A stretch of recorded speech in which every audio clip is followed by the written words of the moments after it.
3 days सारखं घरातल्या निघून आम्ही जायचं होतं आम्हाला फार्म हाऊसला, म्हणून त्याची खरेदी करायला आम्ही गेलो किराणा शॉपमध्ये गेलो. इकडे डाळ चावल बघते ना, त्याने खायचं आपल्याला मटन मच्छीचं सामान बघा काय काय लागतं.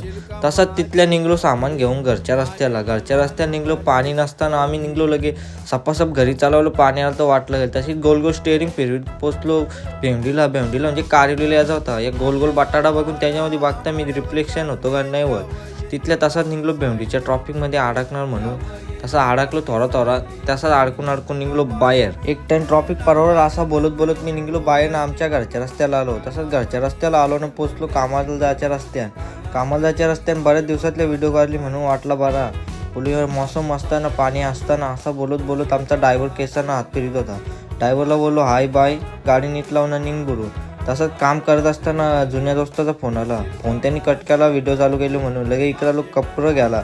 VM कलेक्शनला एक जोर घेतला ना तसाच, कारण की फार्म हाऊसला जायचं होतं म्हणून एक जोर घेतला. तसंच लगे आलो वडप्यावर शॉर्मा खायला. शॉर्मावाल्याच्या इथं झाली भांगर.